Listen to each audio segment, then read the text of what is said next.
Boa tarde. Hoje nós vamos começar com um caso clínico para mioquimagem. Inicialmente, eu quero começar a apresentação com uma frase: "Não tenhamos pressa, mas não percamos tempo", de José Saramago, e isso vai ficar um pouco mais claro com o decorrer do caso. Da identificação, FCDA, de 43 anos, sexo feminino, de antecedentes patológicos, obesidade, com uma cirurgia bariátrica prévia, não era tabagista, nega etilismo, nega uso de drogas. Teve um quadro de trombose no membro superior esquerdo em novembro de 2022, que foi avaliado num consultório particular, e a queixa nessa época era o inchaço e o endurecimento do braço esquerdo. Foi realizado um Doppler venoso do membro superior esquerdo, que mostrava que na veia jugular interna, no segmento proximal e médio, havia um fluxo parcial ao collar e a presença de um trombo heterogêneo, um processo antigo preenchendo parcialmente a sua luz, compatível com uma trombose venosa profunda parcialmente recanalizada. Foi realizada também uma mamografia que mostrava nódulos benignos nas duas mamas, sem biópsia. Da história da moléstia atual, a consulta foi realizada aqui no Dante no dia 6 de fevereiro de 2023, paciente já com 43 anos, vinha com uma queixa de dispneia aos esforços, tosse seca com piora do decúbito dorsal e edema de mama esquerda doloroso, com progressão de 14 dias e piora na última semana. Apresentava sudorese profusa durante a noite, sem febre relatada, e uma perda de cerca de 8 quilos em um mês. Persistia com edema e o endurecimento do membro superior esquerdo, apesar do uso de rivaroxabana, 20 mg por dia, que foi prescrito desde o diagnóstico da TVP. Ao exame clínico, ela tinha uma temperatura de 36,4, uma frequência cardíaca de 106, uma frequência respiratória de 18, uma PA de 124/80, com uma média de 94, saturando 99% em ar ambiente, com um destro de 120. Em bom estado geral, a cianótica, nictérica e afebril, corada e hidratada, consciente e orientada, sem alterações na ausculta cardíaca ou respiratória, mantendo um edema na mama esquerda. Os exames laboratoriais dessa paciente mostravam um HB de 11,4, com hematócritos de 35,5, leucócitos de 4.620 e plaquetas de 309.000. INR de 1,07, TTPA de 27,9, relação de 1,07, função renal normal, com 0,66 de creatinina e ureia de 21, sem distúrbios eletrolíticos, sódio de 137, potássio de 3,7, magnésio de 1,7, um PCR discretamente elevado de 4,1, um ProBNP de 173, sorologia para a hepatite B, apesar de não completa, não estava reagente, sorologia para HCV também não reagente, HTLV avaliado também não reagente, com TSH de 8,86 e um T4 livre de 1,02, com os próximos diagnósticos a serem suspeitos. Você disse que ela teve um emagrecimento de 8 quilos, né? Sim. E isso, quanto tempo depois da cirurgia bariátrica foi? Ela não consegue quantificar corretamente como foi essa perda de peso. O que ela percebeu foi que as roupas delas começaram a ficar um pouco mais largas, mas que nesse último mês da relação com a trombose no membro superior esquerdo, ela chegou a perder mais ou menos 8 quilos em um mês. Isso. Ela não tem esse dado no prontuário, doutor. Ela pediu a cirurgia bariátrica. Nós conversamos com ela por telefone de manhã e eles nós emagreci, mas eu não me lembrei disso porque eu achei que tinha a ver com a minha cirurgia bariátrica. Não fiz uma relação muito reduzida, não. Mas a gente vem tentando a dizer, eu acho talvez um pouco mais de peso nessa ocasião agora. Aqui na prefeitura de São Paulo é capaz de ter uma posse diagnóstica feita por 3 detalhes que tem na história. Trombose e emagrecimento afeta no tudo. Não tinha feito, tinha sudorese. Sudorese. Por outro lado, é porque tem uma sociedade, não vou falar da esporte, do diagnóstico, mas tem uma sociedade médica que fez uma campanha muito boa no interior de São Paulo, nos monitores aparece, se você tiver esses 3 sintomas, para pensar no diagnóstico. Então, se alguém aqui ainda de metrô, pode levantar a mão para fazer sequência. Vamos perguntar ao doutor Rafael, quer fazer um comentário sobre esse caso, alguma ideia? Fiquei preocupação de errar. Doutora, eu estava pensando em algo envolvendo tuberculose, uma pericardite, tuberculose. Eu consegui dar, porque ele fez sudorese noturna, Lucas, alguma outra ideia? Eu concordo com o Rafael. A gente estava discutindo aqui, a gente está pensando mesmo na possibilidade de tuberculose. Alguém mais quer fazer algum comentário? Fiquem à vontade. A gente gostaria que todo mundo participasse da discussão. Marcelo? Marcelo está aí. Vamos em frente, então. Alguém que está nos assistindo remotamente, se quiser ligar o microfone. Discutir. Essa história da trombose venosa não está à toa, né? Essa proposta de nós, na verdade, nem sabe se ela aconteceu. Né? Ela contou que o braço endureceu e ficou mais maior, né? Emaciou. Mas ela nem sentiu dor, ela disse que não sentiu dor. Foi um incômodo, foi um endurecimento do braço que ela percebeu. E esse exame que ela fez depois do médico, que procurou, que achou que era uma trombose, mas nosso Doppler, feito aqui 3 meses depois, mostrava apenas uma oclusão de jugular anterior, não uma oclusão de braço, de braço não. Não era lá. Então, Acho que alguém está querendo falar remotamente. por favor, pode abrir o microfone.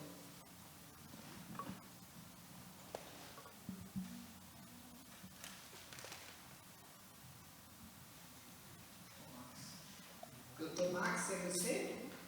Acho que é o Max que está querendo falar, vamos ver se ele consegue. Tá. Agora acho que a gente ouve, mas fala alguma coisa.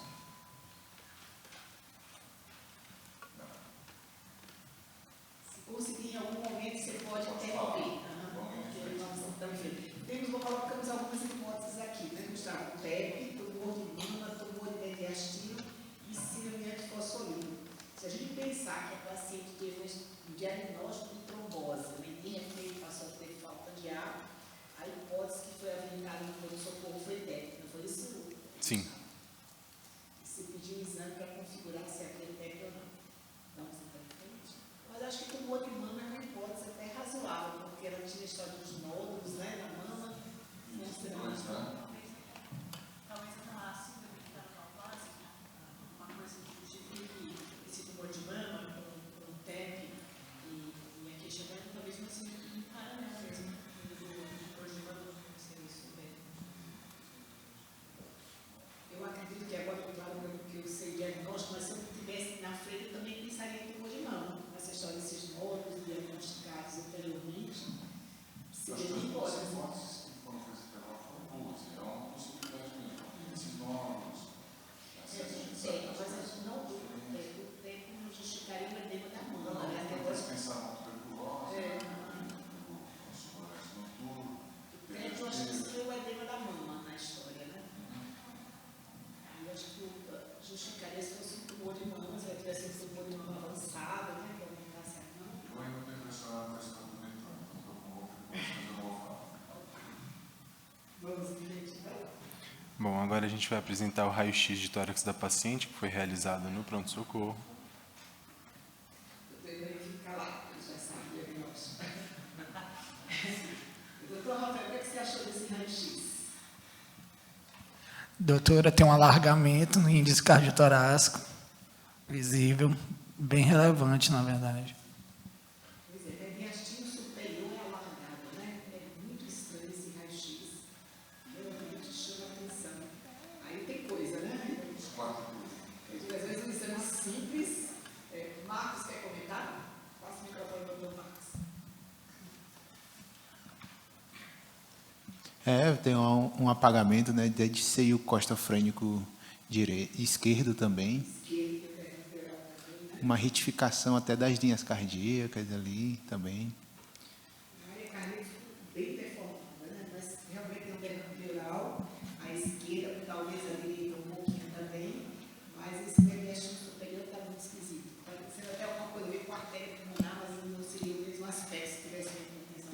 Tem uma transparência que não é exatamente a coisa que a gente vê de estruturas cardíacas, né, e vasculares. Então, tem alguma sombra ali se projetando, deformando ela, que parece estar desviando parcialmente as estruturas vasculares para a direita, né, e que pode estar de alguma maneira mais relacionada ao coração. E pode, isso eventualmente, estar relacionado com a doença venosa também. E a gente vê que o bronco esquerdo está bem localizado, direcionado, né? Se tivesse algum momento de esquerdo, seria bruxado, né? Porque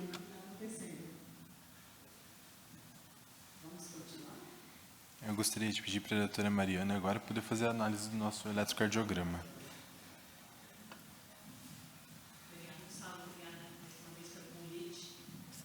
Bom, o que a gente vê aqui? Primeira coisa que chama atenção, primeiro uma taquicardia sinusal, uma frequência um pouquinho maior do que 100, mas uma coisa que chama muita atenção é a baixa voltagem difusa, né, desse QRS.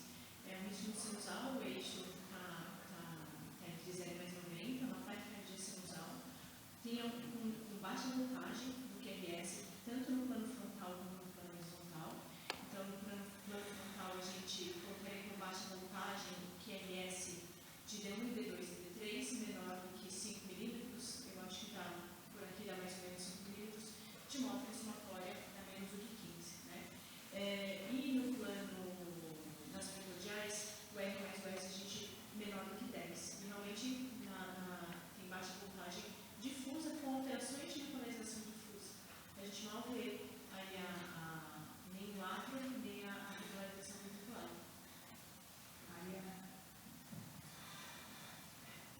Maria, o diagnóstico a partir desse eletro, você sempre costuma acertar pelo eletrodiagnóstico, agora que você acerta hoje. Se fosse idoso, a gente ia pensar em amiloidose. Sendo jovem, com esse eletro, quais seriam as suas hipóteses? Nós já estamos calibrando a ressonância para o diagnóstico elétrico. Fico honrada, mas nem sempre dá certo. O que a gente vê é aquele efeito dielétrico, né? Então, alguma coisa está se colocando, ou a gente vê baixas voltagens, ou em relação com uma insuficiência cardíaca muito importante. Então, inclusive baixa voltagem no score de Chagas do RAS, baixa voltagem do QRS, mas não parece. Outra coisa que pode dar obesidade. Eu não tenho peso dessa paciente para dizer obesidade. Outra coisa, doenças pulmonares obstrutivas, então próprio DPLC pode dar. E talvez alguma carapaça, alguma coisa que esteja envolvendo o coração como um todo, permitindo chegar o sinal, a voltagem elétrica, dando uma baixa voltagem difusa nesse coração. Então, as coisas que derramam isso, derrame pericárdico, uma coisa que mais constitutiva, mas no geral, no coração como um todo, né? Não só uma parte. É o que eu consigo imaginar. Outra coisa, ela tem um TSH aumentado, né? O hipotireoidismo também, ele dá baixa voltagem, né?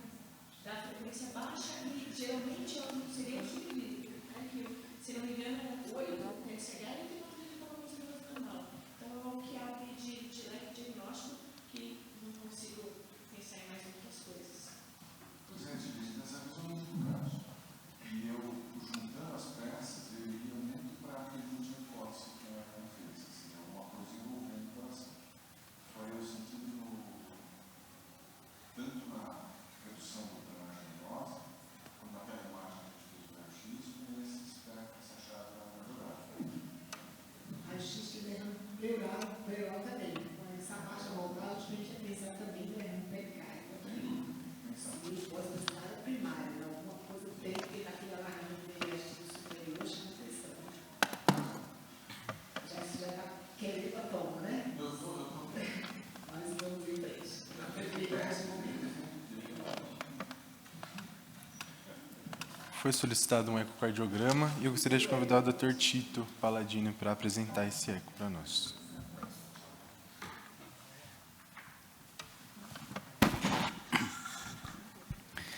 Bom, nesse caso, o eco foi feito no pronto-socorro, acho que numa situação um pouco, digamos, emergencial, e acabou que eu não tenho grandes imagens hoje para mostrar. Mas, de dado importante, aqui primeiro no texto, a gente vê que ele tem um movimento anômalo do septo, uma contratilidade dos ventrículos preservada, tem uma fração de ejeção preservada também, de 61%, nenhum refluxo importante, e o que chamava atenção era um derrame pericárdico, que a gente vai ver agora aqui na frente. Então, a janela, como a gente falou, é bastante limitada. Eu já consigo ver o ventrículo direito. Quem tem o olho um pouquinho mais calibrado já vê que ele está um pouco comprimido, digamos assim, provavelmente por causa do derrame que o paciente tem. E o ventrículo esquerdo aqui com uma função aparentemente preservada, sem nenhuma característica digna de nota. Fazendo um eixo curto agora dos dois ventrículos, Continua chamando a atenção essa imagem aqui acima, quer dizer, um eixo, uma janela paraesternal, então pela frente do tórax. Tem essa imagem aqui atrapalhando um pouquinho na coleta da imagem. Vocês arriscariam dizer que essa imagem não é líquida? Não entendi. Perdão. Você se arriscaria a garantir que o conteúdo dessa imagem não é líquido, que seria uma imagem sólida? Olha, aparentemente, ela não parece ser uma densidade como se fosse o osso, por exemplo, né, que senão o ultrassom faz uma sombra. O líquido, aquele amarelo cetrino ou de derrames normais, fica dessa cor, pretinho aqui no ultrassom.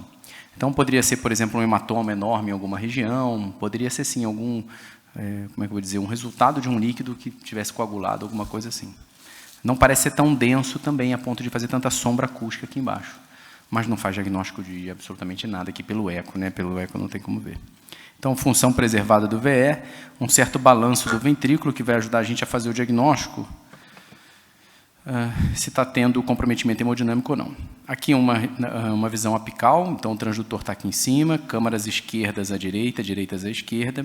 Aí sim eu vejo o derrame pericárdico difuso, importante, a maior lâmina tinha dado 22 milímetros, a gente considera a graduação acima de 20 como importante. Então, um derrame discreto até 5, algumas referências como 10, de 10 a 20 moderado, acima de 20 importante. Aqui difuso e acima de 20. Além disso, a gente tem o swinging heart, que é esse balanço do coração, é uma das características que a gente considera como tendo um comprometimento hemodinâmico. Quando chega nesse nível, a gente já sabe que está tendo uma compressão exacerbada das câmaras. E fazendo uma das análises ecocardiográficas, que é a avaliação do fluxo mitral, a gente vê que tem essa variação, bate no limite que a gente utiliza aqui no serviço.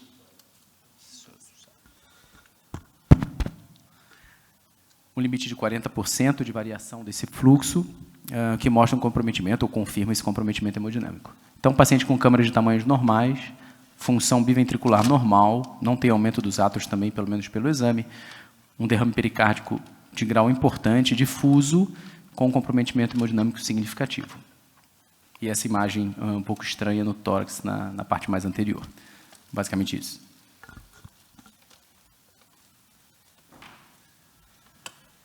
Novamente, a gente vai mostrar o raio-x de tórax aqui, em contexto, junto com o ecocardiograma, e gostaríamos de questionar mais uma vez qual seria o diagnóstico clínico.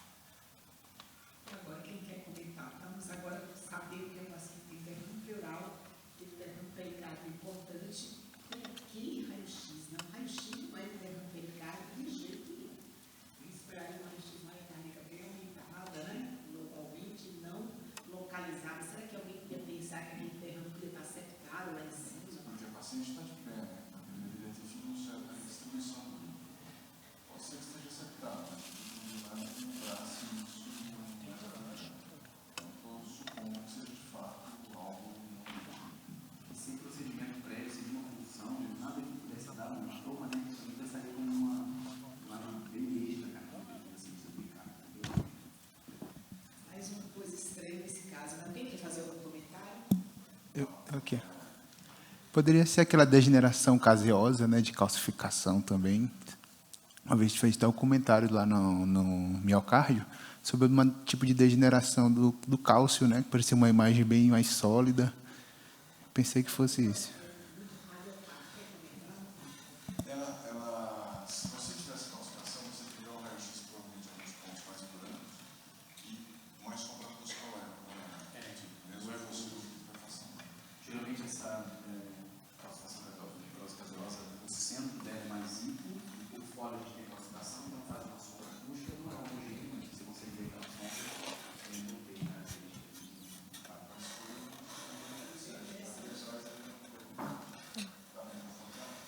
Baseado na imagem e no quadro inicial, né, do quadro clínico inicial dela, me lembrou aqueles T's do tumor de mediastino, timoma, terrível linfoma, teratoma e...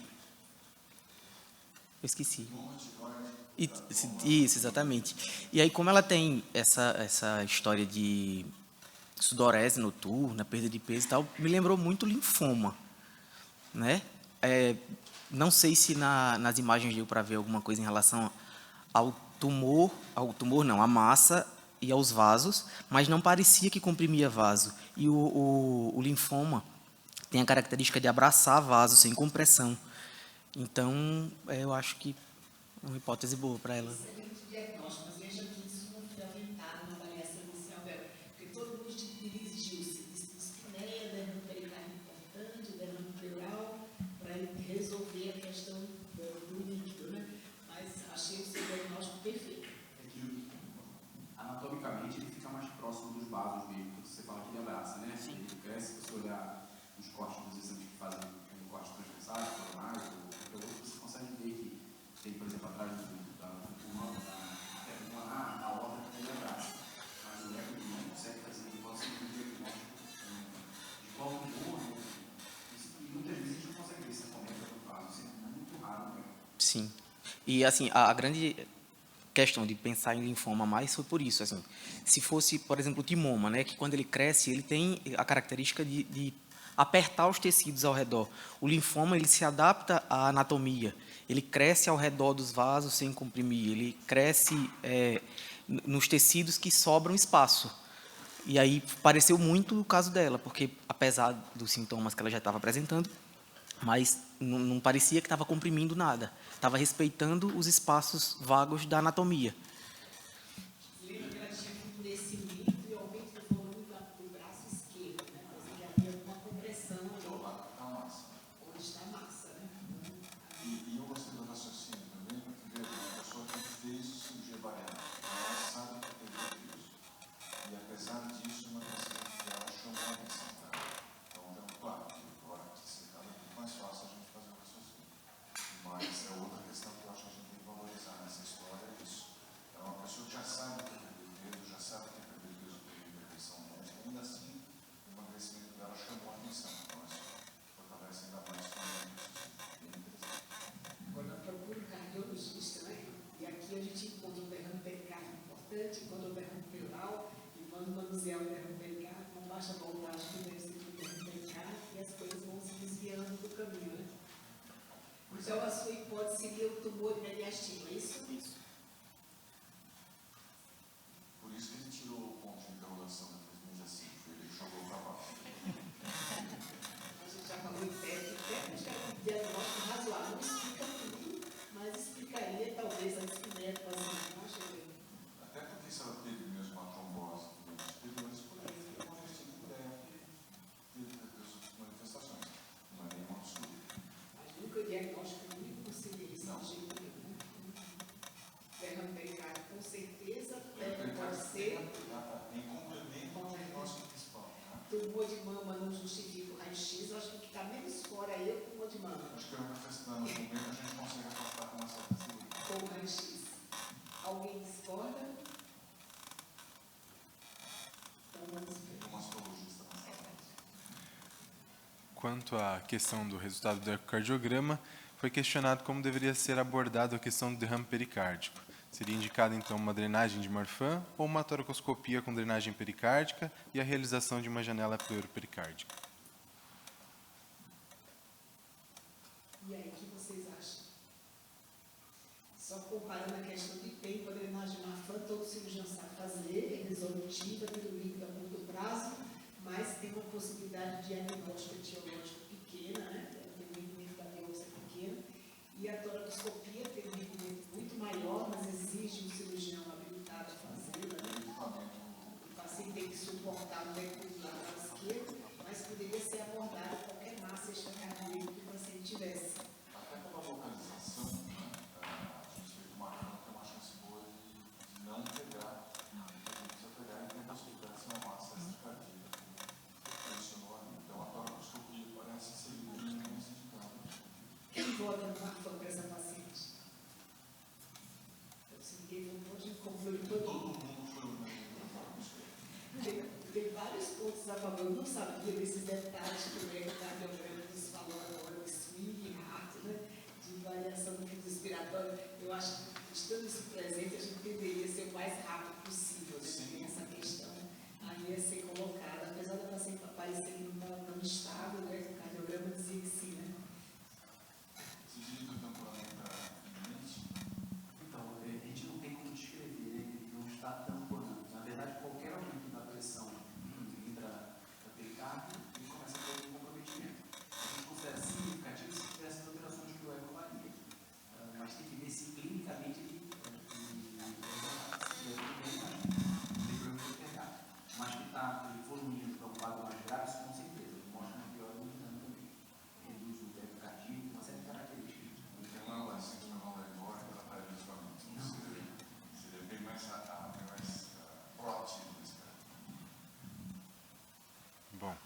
Na evolução clínica desse paciente, foi identificado, então, derrame pericárdico a esclarecer de 22 milímetros, com critérios ecocardiográficos de repercussão hemodinâmica, e por esse motivo foi indicada uma drenagem de Marfan.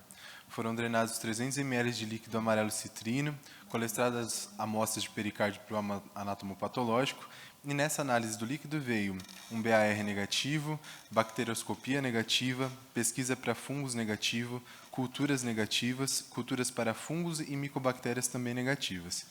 Na biópsia do pericárdico, havia uma difusa hialinização da tela subserosa e um processo inflamatório crônico com focos supurativos em área focal, ausência de granulomas, parasitas ou sinais de malignidade nesse material. Isso não quer dizer que não tem, né? Naquele material não tinha. Quer dizer que não tinha. Você fica satisfeita com esse resultado? De jeito nenhum. O grande problema da drenagem Marfan é porque a sua observação é muito limitada, é um pequeno fragmento do pericárdio, que ele positivo ajuda muito, negativo não resolve nada, porque muitas vezes já tem tumores malignos que a Marfan foi negativa, quando a gente fez a colonoscopia, identificou que havia neoplasia maligna. Então, não afasta nada. Nesse sentido, como a drenagem do Marfan não fez diagnóstico específico, a gente questiona qual seria a conduta indicada nesse caso. A drenagem do Marfan foi realmente bem indicada? Posso fazer um comentário matemático, porque a Renato está ali? Eu diria que ela foi necessária, mas não foi suficiente. Né? Porque se a gente está numa situação de potencial gravidade e estabilidade hemodinâmica, a ideia é exatamente o que você falou. Tem que ser rápido para aliviar esse pericárdio e esse coração for trabalhar, mas foi o suficiente para fazer o diagnóstico. Concorda? Isso já tem a ver com a frase que o Gustavo começou a apresentação dele, né? Às vezes a pressa é inimiga da perfeição. Então, às vezes a gente faz as coisas correndo, mas a gente deixa de fazer as coisas com perfeição. Aqui que eu acho que é o grande problema, que agora a gente está no dilema, que como investigar essa situação agora, né? Mas temos imagem, temos imagem. Uma coisa mais, segunda coisa depois da biópsia. Melhor do que a biópsia. Melhor do que a biópsia, sangramento.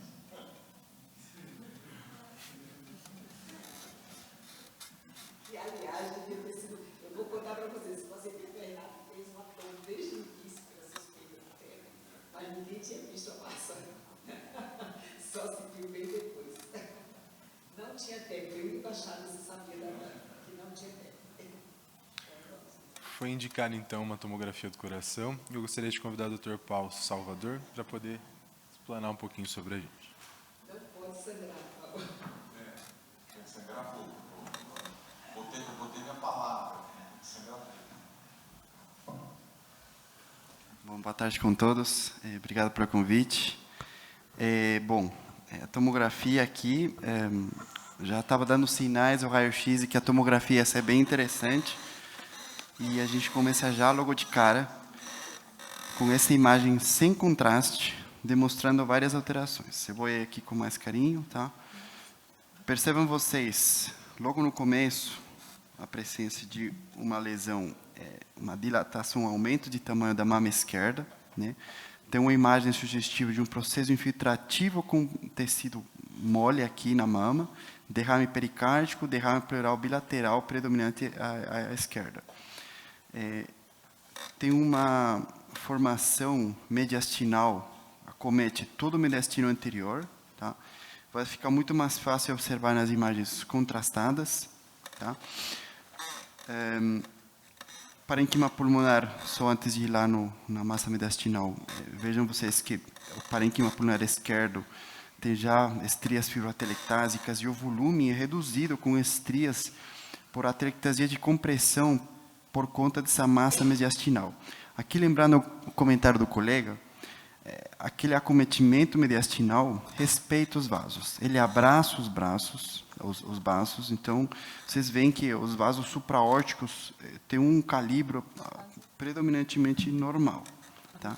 Então, já quando a gente parte nas imagens contrastadas, percebam como essa formação mediastinal contorneia assim os braços, os vasos. Porém, quando ele desce lá na topografia do pericárdio, tem uma redução luminal na topografia da artéria pulmonar esquerda. Então, aqueles conceitos clássicos que a gente aprende, que sim, geralmente o linfoma costuma contornar, segue o caminho do vaso. Quando a pressão intrapericárdica é muito grande, não tem onde desaguar todo esse volume e acaba, sim, gerando uma compressão. Tanto assim que você vê que lá em cima, nos vasos supraórticos, eles ficam com o calibre normal, mas com o pericárdio, já um pouquinho mais para cima, ele tem, sim, uma compressão. Então, percebam vocês que essa formação, essa massa, se insinua também na parede torácica, na topografia da mama esquerda. Vejam vocês, o tamanho da mama é muito aumentado, muito sugestivo de uma alteração torno venoso e linfático, acaba sendo acometido justamente pelo acometimento dessa estrutura aqui. O derrame pleural que a gente tinha conversado, aqui os vasos supraórticos sem problemas, e aqui essa formação expansiva com atenuação de tecidos moles no mediastino. Tá? É difícil quantificar um tamanho, mas a gente chegou aproximadamente a documentar uns 13 centímetros por 11 centímetros no mediastino anterior. Na imagem contrastada, ela não só mostra que não teve TEP, então ele mostra a dinâmica do que está acontecendo no mediastino do paciente. Vejam, a chegada do contraste pela cava superior acaba tendo muita dificuldade, causando justamente esse brilho muito predominante na topografia da veia cava superior inominada. Ele chega com muito trabalho às cavidades, gerando assim uma alteração no retorno venoso, no enchimento na cava superior. Vejam o calibro não fica reduzido, e aqui no lateral também, como a gente observa essa redução luminal da cava superior. Tronco da pulmonar, pérvio, artéria pulmonar direita, e a artéria pulmonar esquerda, vejam como não tem onde desaguar toda essa pressão intrapericárdica, acaba gerando, sim, uma obstrução, compressão extrínseca da artéria pulmonar esquerda, fechando todos os subramos e deixando só o pulmão direito com irrigação pulmonar. Também tem compressão na veia pulmonar inferior esquerda. E aqui, só para mostrar para vocês uma imagem em 3 dimensões, aqui mostrando a cava com sinais de compressão na porção proximal pela massa, aqui imaginando a estrutura mediastinal sem a massa e simplesmente olhando as consequências. Aqui o tronco da pulmonar, a artéria pulmonar esquerda, pouco fluxo para o pulmão esquerdo, e vejam vocês outro pulmão em contraparte, com muito mais vaso, dando conta da troca gasosa nessa paciente. Então, o uso da tomografia não só serve justamente para delimitar a extensão do acometimento, sino também para ajudar o planejamento de uma possível biópsia, também o acometimento de outras estruturas e uma estrutura de compressão vascular. Então, a utilidade da tomografia acaba sendo isso. Pelas características e apresentação, sim, lembram muito a um linfoma. Tá? Porém, voltando aqui às imagens sem contraste, ele é um processo que é expansivo, porém não é infiltrativo, não causa lesões líticas, como a gente pensaria um processo maligno, invasivo. O osso e tudo não tem um processo lítico, não tem um processo invasivo, mas sim expansivo. Então, mais um detalhe adicional que lembra muito um processo, um linfoma. É isso. Eu confesso que eu nunca tinha visto esse caso e fiquei impressionado com a região. É impressionante. Mas agora eu vou voltar para o primeiro comentário que eu tinha feito, que a Sociedade Brasileira de Hematologia foi muito eficaz, ela colocou no metrô de São Paulo, e eu vi mesmo, no metrô, a gente vê isso naqueles monitores, se você tiver emagrecimento rápido, sudorese noturna e inchaço em mãos, pernas, procurar um hematologista para possibilitar esse linfoma. Porque não é raro isso acontecer.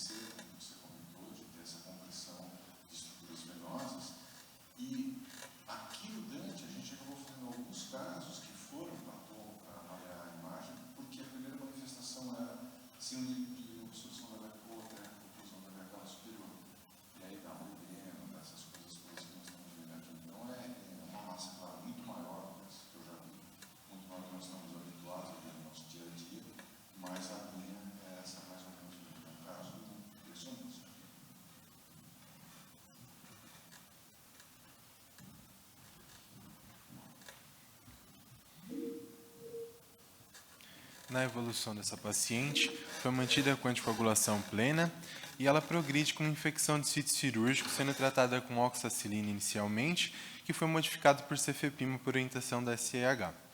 Ela evolui durante a internação também com tosse, dispneia, tontura, edema de membros superiores e turgência jugular, sendo diagnosticada assim como a síndrome da veia cava superior e indicado um tratamento para ela com dexametasona 40 mg por 4 dias. O diagnóstico é de uma massa mediastinal e qual é o tipo histológico que deveria ser avaliado, então? Como deveríamos fazer esse diagnóstico? Olha só, como não fizemos a toracoscopia, agora a gente passou a ter um problema. Como fazer o diagnóstico histológico? O nosso cirurgião do tórax achava que era um linfoma mesmo, mas agora a gente tem que comprovar isso, né? Dá para fazer uma função naquela massa mais superficial, né? Foi essa a nossa decisão. Como o procedimento já tinha sido realizado para drenagem por Marfan, foi evidenciado na tomografia de tórax que a lesão chegava a invadir a região anterior da mama, na região de planos subcutâneos, e por isso foi tentado realizar uma biópsia transcutânea dessa massa. Foi realizada então uma biópsia de massa mediastinal transcutânea e o resultado dessa biópsia sai no dia 3/3/2023, evidenciando uma neoplasia maligna de grandes células, infiltrando difusamente tecidos conjuntivo, adiposo e músculo esquelético. O quadro histológico era sugestivo de um linfoma não Hodgkin de grandes células B com alto índice proliferativo. Na imunistoquímica da paciente, nós vemos o BCL2, BCL6, CD20 e MUM1 positivos, um CD30 positivo parcial, um CMYC positivo em raras células e um KI67 positivo com 90% das células, mostrando um alto índice mitótico. A paciente foi transferida, então, para a Santa Casa de São Paulo, para o segmento oncomatológico, e recebeu alta hospitalar no dia 4/3/2023. Já realizou, após a alta, 2 sessões de quimioterapia, com melhora importante dos sintomas, porém mantendo perda de peso. Nós firmamos, então, o diagnóstico histológico, seria o linfoma não Hodgkin de grandes células B com alto índice proliferativo, e os diagnósticos secundários, um derrame pericárdico paraneoplásico, uma síndrome da veia cava superior e uma trombose venosa profunda da jugular interna direita. Agora eu gostaria de convidar o Dr. Mirsail Gabriel para poder apresentar um pouquinho.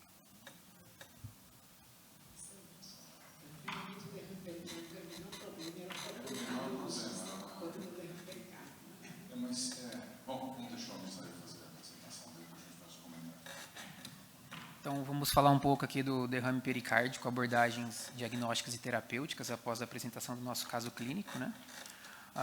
Derrame pericárdico, é importante dizer que não é todo líquido que é considerado derrame, existe um líquido que é considerado fisiológico, né, que é em torno de 10 a 50 ml, que não vai causar repercussão hemodinâmica, que é o suficiente para poder fazer a lubrificação entre as camadas do pericárdio. Mas é óbvio que, por algum motivo, ocorre alguma alteração e a etiopatogênese do derrame pode ser explicada basicamente de 2 formas, né? Como podemos ver, nós podemos ter um aumento do líquido, que é muito comum nos processos inflamatórios devido à serosite, e aí nós temos derrama para dentro da camada do pericárdio e pode ter com ou sem repercussão hemodinâmica. Ou pode ser um problema pensando muito mais em vasos linfáticos, né? Nós temos uma diminuição da drenagem, que é, por exemplo, o que ocorre num paciente com uma descompensação da insuficiência cardíaca devido ao aumento da PVC. Como já explicado também pelos doutores, né, existe a classificação do derrame pericárdico, existem diversas formas de classificarmos, tá? Podemos classificarmos com acordo com a evolução, agudo, subagudo e crônico. Crônico é considerado acima de 3 meses, tá? O tamanho, né, pequeno, moderado ou significativo, acima de 20 milímetros, tá? A distribuição, podendo ser circunferencial ou podendo ser, quando geralmente mais antigo, mais crônico, ele acaba loculando, né? Temos um derrame loculado. E também com a composição. Ao longo da apresentação foi falado alguns exemplos. Por exemplo, hipotiroidismo, esperamos encontrar um transudato, tá? Enquanto que, por exemplo, processos infecciosos, pensando em Brasil, tuberculose e até mesmo os processos neoplásicos, a gente espera encontrar muito mais um perfil exudativo. E aí, como que, né, pensando no derrame pericárdico, neoplásico e paraneoplásico, né? Tumores primários para causar derrame pericárdico, né, são raros, tá? E o mais comum deles, se for ter, é o mesotelioma. É muito mais comum, que é o nosso caso clínico, serem paraneoplásicos. Os mais comuns é câncer de pulmão, mama, melanoma, linfoma e as leucemias, tá? No nosso caso, foi um tipo de linfoma. Eles podem ser, como bem explicado durante os casos, assintomático. O paciente pode ficar realmente assintomático durante meses, anos, e não precisar de nenhuma abordagem. A gente pode tratar de maneira conservadora, ou também pode levar a uma instabilidade hemodinâmica grave, severa, levando a um tamponamento cardíaco com parâmetros ecocardiográficos e clínicos, necessitando de uma terapia imediata para poder aliviar aí o paciente do risco de morte. E na maioria deles também temos aí como uma característica uma alta taxa de recorrência, principalmente se eles são relacionados a processos neoplásicos. E quais são as recomendações da ESC, né, a ESC 2015, em relação a derrame pericárdico? Frente a um tamponamento cardíaco, a pericardiocentese é uma indicação nível 1B. Tá? A citologia oncótica para diagnóstico 1B, e aí a melhor acurácia mesmo, a biópsia, uma classificação 2A. Só para exemplificar um pouco, né, quando eu falo pericardiocentese, eu estou falando daquela técnica com agulha, né, uma punção, que aí o valor diagnóstico é quase zero, a gente consegue tirar um líquido, mandar para a citologia, mas a citologia oncótica ela tem uma sensibilidade muito baixa, é mais um processo de pronto-socorro, o paciente está tamponado, a gente punciona. No Dante, nós contamos com o eco, beira-leito, a gente consegue fazer essa técnica guiada, que garante mais segurança para o paciente, mas também não impede de fazer às cegas. Não é o recomendado, mas em serviços menores vai ter que ir às cegas porque o paciente está tamponado. Que é diferente da drenagem de Marfan. Isso que eu falei, pericardiocentese, seria a punção de Marfan. Agulha, espaço subxifoide, retira o líquido, tira o paciente da emergência, manda o líquido para diagnóstico.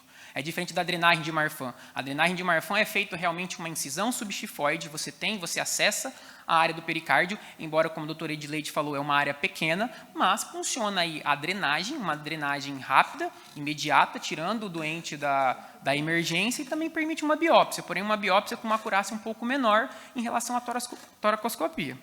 A toracoscopia com a janela, que eu vou exemplificar um pouco mais nos próximos slides, seria aí o padrão ouro, porque a gente vê o pericárdio melhor, pega um pedaço do pericárdio muito maior e muito mais representativo para a biópsia. Como que é essa drenagem pleuropericárdica, né? O objetivo dela é drenar o líquido pericárdico para o espaço pleural e aí você evitar recorrências desse derrame na camada do pericárdio. Podem ver essa porcentagem aqui, ó, a recorrência de uma janela é de 12%. Em relação a Marfan é 60%. Então, ou seja, além de ser muito mais terapêutico do que a drenagem de Marfan. Fora também que é muito mais diagnóstico, pelo poder da biópsia ser muito mais representativo.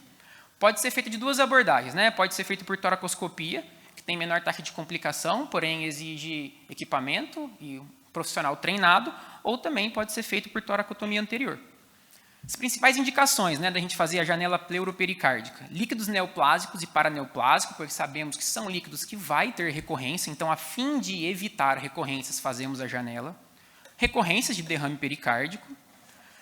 Quando a pericardiectomia é de grande risco, o risco cirúrgico do paciente é muito alto, a gente opta pela janela.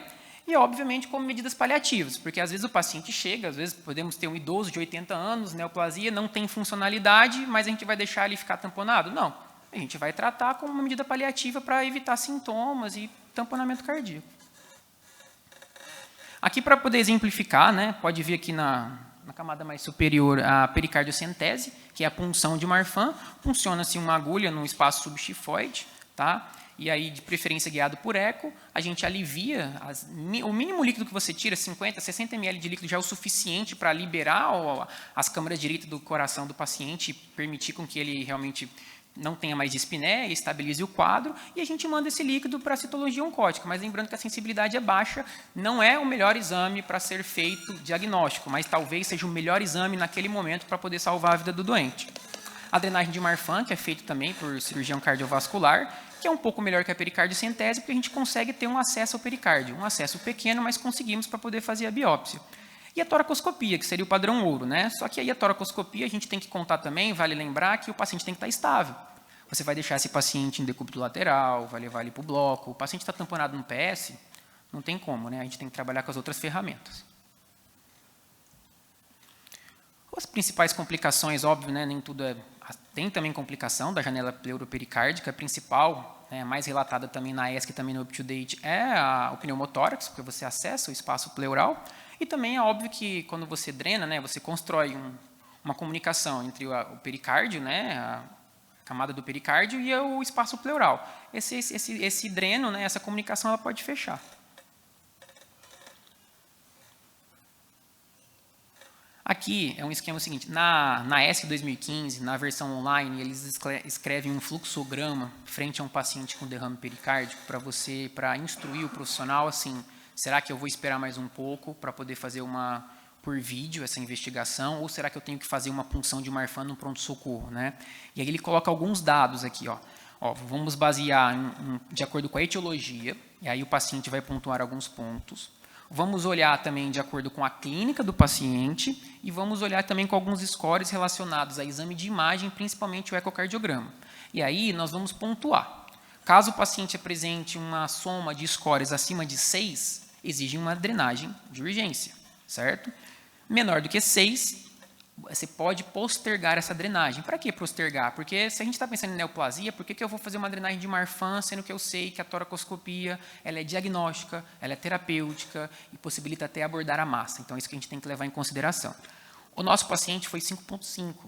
É algo muito borderline, né? E aí a gente vale ressaltar também que a gente pontua a neoplasia maligna com um diagnóstico retrospectivo. Nós não estávamos lá no PS vendo a instabilidade do paciente. Então, assim, não existe uma conduta errada quando é borderline. Se o paciente está com instabilidade, embora a gente vai perder um pouco de tempo no diagnóstico, foi bem feita aí a punção de Marfan para tirar o paciente da instabilidade. E por isso essa frase que foi dita no começo, né? Não tenhamos pressa, mas não percamos tempo, né? Porque no início parece que a gente foi muito na pressa, a gente foi muito rápido querendo fazer a drenagem e acabamos aí retardando o diagnóstico do paciente. Mas a mensagem final que fica é também que a gente tem que individualizar o doente, né? Às vezes a gente tem scores, os scores estão para auxiliar, mas não definir. Conta também com a nossa experiência e o olhar clínico frente ao doente. O doente está instável, poxa, deu 5,5, ficou muito borderline, vale a interpretação do profissional lá frente ao doente. Obrigado.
medicina é uma ciência que você precisa se ater a detalhes, né? Eu acho que, às vezes, a pressa foi inimiga da perfeição aqui nessa paciente. O que aconteceu? Ela chegou com umas queixas que ninguém chegou a conclusão nenhuma, de repente ela faz um eletro, tem baixa voltagem, faz um eco, tem um derrame pericárdico importante, e aí se conduziu toda, se pensou em TEP, fez uma toma, o resultado foi negativo para a TEP, ninguém se preocupou em olhar o raio-x dessa paciente com mais cuidado. Eu acho que foi o que ficou faltando nessa paciente. Já resolvemos o problema diagnóstico, é o derrame pericárdico, que tem uma baixa voltagem, acho que até o elétrico cantou nessa direção, é o derrame pericárdico, que é o problema principal dessa paciente, vamos resolver no ponto final. Né? E aí ninguém se ateve a olhar o raio-x. Se olhasse o raio-x com mais cuidado, aí vamos olhar o tom para ver se tem alguma massa. Acho que não passou isso nessa ideia. Eu conversava com a doutora Mariana, que foi a última hipótese dela, que tivesse alguma coisa envolvendo o coração. Mas eu acho que ficou. Mas esse comentário eu fiz, primeiro para reconhecer o talento dela, segundo porque é muito claro para mim que a gente tem uma tendência para simplificar o raciocínio. Muitas vezes, a maioria das vezes funciona, mas nós estamos diante de um mundo de exceções, que antigamente se consideravam exceções, são cada vez mais frequentes. Né? Eu costumo dizer que nós estamos vivendo uma idade que a gente nunca viveu antes e temos quase 7 milhões de pessoas vivendo, um pouco mais já. Então, tudo que era raro no passado começa a ser frequente. E as causas frequentes de doença e morte a gente conseguiu controlar. Um dos motivos pelos quais a gente morre de infarto é que a gente não morre mais de doenças infecciosas como se morria 100 e poucos anos atrás.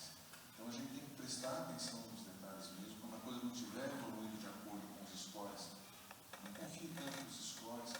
Tem aquela velha frase dos professores de medicina, a gente, né, que cada paciente é um livro. Então, a gente tem que aprender a ler esse livro com as características que ele tem para personalizar muito a conduta, principalmente quando alguma coisa não vai de acordo com o esperado. A gente fez exatamente o contrário que a frase, né? Não tenhamos pressa, a gente teve pressa. E teve pressa para chegar ao diagnóstico, teve pressa para resolver o problema do infante, né? E depois não percamos tempo, a gente perdeu tempo. Se a gente tivesse ido mais devagar, a gente tinha feito uma colonoscopia no começo, a gente tinha feito um diagnóstico com muito mais antecipação para o paciente. Né? Eu já tinha tido o diagnóstico histológico da neoplasia, se a gente tivesse perdido um pouquinho mais de tempo, e a gente teria feito o diagnóstico para o paciente ganhar tempo no diagnóstico e tratamento também. Apesar do que eu sugeri na colonoscopia que eu vou dar para você, por outro lado, ela tinha esse derrame que ele, como o Tito colocou, estava nos sinais iminentes da tratamento. Então, talvez eu acho que isso justifique a gente agir como ele comentou ali para pronto-socorro com pacientes desse. Bom, provavelmente se a história acontecesse hoje, de novo seria repetido e depois a gente poderia continuar a investigação, porque tinha uma urgência. Então, primeiro mantém a pessoa viva, depois ver qual é a segunda etapa melhor do tratamento. Para entender isso. Felizmente deu para a gente fazer uma abordagem dessa massa biopsial transcutânea, mas imagina ter que invadir novamente, né? Pois é, mas isso é uma outra vantagem que eu brinquei aquela hora que a tomografia vai com uma biópsia só que no sangue, mas isso é uma outra vantagem da tomografia, ela poder servir para orientar a biópsia. Inclusive hoje é muito comum terem salas de tomografia suficientemente grandes para que se realize biópsias lá dentro e possa ir controlando com imagens tomográficas onde está a agulha, se já chegou onde tem que chegar, se já tirou o que tem que tirar. Então a série não é só o ultrassom, a tomografia também facilita para organizar a biópsia. E vamos parabenizar umas colegas que pensou em toma, mandou muito bem mesmo, eu só não dei os aplausos iniciais, porque a gente não queria esclarecer desde já, mas bem bacana. Eu acho que a medicina é muito bonita nesse aspecto, raciocínio e diagnóstico, juntar tudo, né, e chegar a alguma conclusão final, todo o exame dando um elementozinho chave para o diagnóstico. Eu acho que esse Por isso que eu gosto da comparação com o quebra-cabeça. Todo peça é importante, mas nenhum isoladamente é importante. Tudo vai somar na sociedade. uma coisa a outra. Perfeito. Excelente, acho que aprendemos muito outra vez. Deu para já até curar o excesso de chocolate da Páscoa. E vamos ver se Na semana que vem vamos ter que pular a próxima semana, porque vai ser uma programação utilizada para outros SUS, então vamos deixar pular